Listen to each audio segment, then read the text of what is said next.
Before we begin, take a moment to subscribe to the Knockout Legend. This channel tells complete Muhammad Ali stories, the moments when power showed itself openly, and Ali responded without raising his voice or his hands. It happened in broad daylight. Not at night. Not in secret. Not somewhere hidden from witnesses. That was what made it different. When Muhammad Ali stepped out onto the street that afternoon, nothing about the moment felt dangerous at first. The sun was high. Traffic moved normally. People were going about their day. Ali was calm, unhurried, moving the way a man does when he has nowhere urgent to be. He wasn't surrounded by security. He wasn't making a statement. He was simply present. And presence in Ali's life had a way of attracting attention whether he asked for it or not. The first sign something was wrong wasn't the weapons. It was the stillness. Cars slowed without reason. Pedestrians hesitated. Conversation around him thinned. Ali noticed immediately. He always did. Then the men appeared. Not running. Not shouting.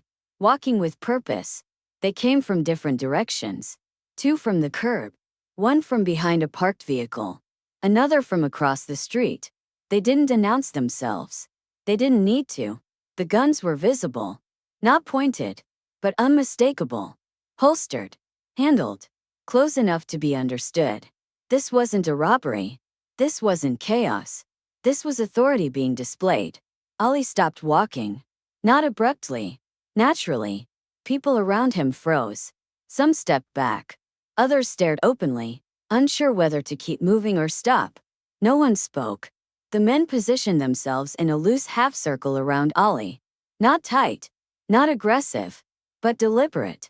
The spacing was professional. Ali looked at them calmly. He didn't flinch. Didn't raise his hands. Didn't ask a question yet. One of the men spoke first. His tone was controlled. He asked Ali to come with them. Ali didn't respond right away. He looked around instead. At the faces watching. At the shop windows reflecting the scene. At the daylight making everything impossible to deny later. Ali understood something instantly. This wasn't just about him. It was about who they thought they were allowed to do this to. Ali asked one question. Quiet. Clear. He asked why. The man answered vaguely. Said it was routine. Said it would only take a moment. Ali nodded slowly. He didn't argue. He didn't accuse. He asked another question. He asked if he was being detained. The man hesitated. Just long enough. That hesitation mattered. Ali waited. Not staring. Not challenging. Just waiting. People began whispering. A few pulled out cameras. Someone across the street stopped completely, frozen mid-step. Ali stood exactly where he was. Not defiant. Grounded. He said something then. Not loudly, but clearly enough for the nearest people to hear. He said he wasn't resisting anything. But he wasn't moving either.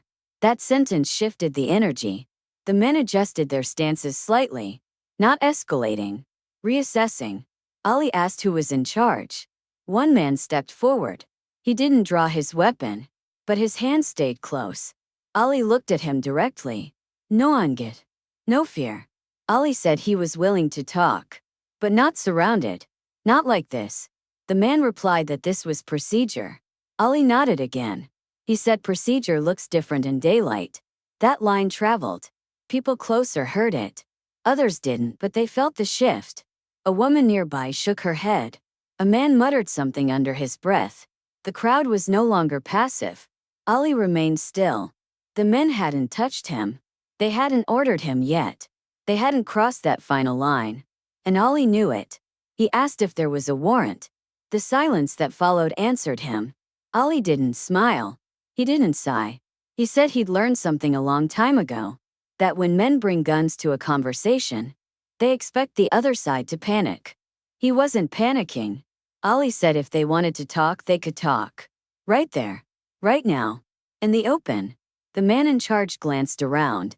The crowd had grown. Not dramatically, but noticeably. Ali looked at the people watching. Not asking for help. Acknowledging presence. Ali said something else then. Something that made several heads turn. He said whatever they were doing it in front of witnesses. The word witnesses changed everything. One of the armed men shifted his weight. Another adjusted his jacket. Their posture softened just slightly. Ali didn't push. He let the moment stretch. A police vehicle slowed at the end of the block. Not responding. Observing. Ali asked again. Was he being detained? The man in charge cleared his throat. He said no. Ali nodded. Then said calmly that if he wasn't being detained, he would remain where he was. That was the line. The armed men hadn't expected stillness. They'd expected movement, fear, compliance. Ali gave them none of it. The crowd murmured louder now. Not shouting, but present. Ali looked back at the man in charge. He said if they had business they could say it. If they didn't they could lower their hands. The man hesitated. Again. Longer this time. Ali hadn't raised his voice. Hadn't threatened. Hadn't moved an inch. And yet the balance had shifted. People watching later would argue about what exactly happened in those minutes. Some said Ali was fearless. Others said he was reckless. Ali knew better. He understood that daylight is protection. That witnesses are weight. That authority exposed behaves differently than authority hidden. The man in charge finally spoke again. He said there had been a misunderstanding. That word landed softly. But it landed. Ali didn't respond immediately. He waited. The armed men slowly stepped back. Not all at once. One at a time. The half-circle loosened. Ali remained still until the spacing returned to normal. Only then did he speak. He said misunderstandings happen when power assumes permission. The crowd fell silent again. Ali thanked the man for clarifying. Not sarcastically. Genuinely. Then Ali did something no one expected. He stayed. He didn't walk away immediately. He didn't rush the ending. He stood there for another moment, letting everyone see the scene resolve. Because Ali understood endings matter. Only when the men fully disengaged did Ali turn. People parted instinctively. Not cheering. Not applauding. Ali walked away calmly. Still in daylight. Still visible. Behind him the armed men regrouped. Quiet. Contained. The block slowly returned to motion. But no one forgot what they'd seen. Because for a brief moment power had shown itself openly. And Ali had met it with stillness. The street didn't immediately return to normal. That was the first thing people noticed once Muhammad Ali had walked away. Cars began moving again but more slowly. Conversations resumed but cautiously. People kept looking back at the space where it had happened, as if expecting the moment to restart. But it didn't. It had already finished. Ali didn't look back. He never did in moments like that. Looking back suggests uncertainty.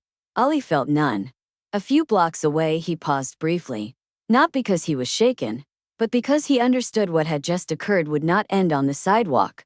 Authority rarely accepts public correction quietly. Behind him the armed men regrouped. Their voices were low. Controlled. There was no anger, but there was embarrassment. Subtle, professional, unmistakable. They had expected compliance. They had been met with composure. That mismatch lingered. Within the hour, the incident was already being discussed. Not loudly, not officially, but quickly. Witnesses spoke to one another. Shopkeepers compared notes. A passerby described the scene to someone who hadn't been there, struggling to explain why it felt so serious without sounding dramatic. The guns weren't raised, one said. But it didn't matter. By the evening, word reached local officials. Not through complaint, through concern. Concern is more dangerous. Questions were asked, not about Ali's behavior, but about the presence of armed men acting without clarity in open daylight. Who authorized it? What was the purpose? Why hadn't it been handled privately? Ali was not contacted that night. That silence told him everything. The following day, a statement circulated quietly, not public-facing, internal. It described the incident as a miscommunication, an overlap of responsibilities. Not only narit. No names mentioned. Ali read it later. He didn't respond, because statements like that aren't meant to convince the public. They're meant to calm the institution. What mattered more was what happened next. In the days that followed, similar tactics stopped. Not officially, practically. No more visible displays of force around public figures without clear cause. No more daylight ambiguity. The adjustment was subtle but real. Ali noticed it. So did others. A journalist asked Ali privately if he planned to speak about what happened. Ali shook his head. He said the moment had already spoken. That answer puzzled people. But it was consistent with how Ali moved through the world. Ali didn't believe every injustice required a microphone. Some required a mirror. Eventually, someone involved in the incident reached out. Not to apologize. To explain. They met in a neutral setting. No press. No audience. Just conversation. The man spoke carefully. He said procedures exist for a reason. Ali listened. Didn't interrupt. Didn't argue. When the man finished, Ali said something quietly that reframed everything. He said procedures are meant to protect people, not intimidate them. And when procedures forget that, they stop working. The man nodded. He didn't defend himself. That was new. Ali added something else. He said power that has to announce itself with weapons has already lost something. The meeting ended politely. No promises made. No concessions demanded. Ali left with the same calm he'd arrived with. Weeks later, the incident was referenced indirectly in training materials. Not by name. By principle. Public presence requires public accountability. That line hadn't been there before. Ali never asked for credit. He never received it either. That didn't bother him. Because the outcome mattered more than recognition. Someone once asked Ali why he hadn't simply complied that day and sorted it out later. Ali answered honestly. He said compliance teaches people what you'll accept. Stillness teaches them what you won't. That explanation circulated quietly. Among activists. Among lawyers. Among people who understood that restraint can be louder than reaction. The witnesses from that day never forgot the scene. Not because it was violent. Because it could have been and wasn't. They remembered how Ali didn't posture. Didn't shout. Didn't run. He stood. Asked questions. Waited. In daylight. With witnesses. That combination mattered. Years later, someone described the moment as the clearest example they'd ever seen of authority being exposed without being attacked. Ali hadn't challenged the men. He challenged the situation. That distinction protected everyone involved. Ali continued his life as he always had. Traveling. Speaking. Listening more than talking. He never referenced the incident publicly. But when asked about fear once, he said something that echoed that day. He said fear isn't always about danger. Sometimes it's about being rushed into surrender. That was Ali's gift. He refused to be rushed. That afternoon, surrounded by armed men in daylight, Ali hadn't relied on strength. He'd relied on awareness. He understood the rules of power better than the people carrying it. And because he did, the scene ended not with force but with retreat. No charges filed. No arrests made. No headlines screamed. But something changed. Authority learned it could be watched. The public learned stillness could be resistance. And Ali reminded everyone, without a speech, without a gesture, that dignity is not granted by those with weapons. It is maintained by those who refuse to abandon it. That day didn't become legend because of danger. It became legend because danger was denied the outcome it expected. Muhammad Ali had been surrounded. In daylight. In public. And instead of being moved, he had held the ground long enough for power to step back. That's why the scene shocked everyone.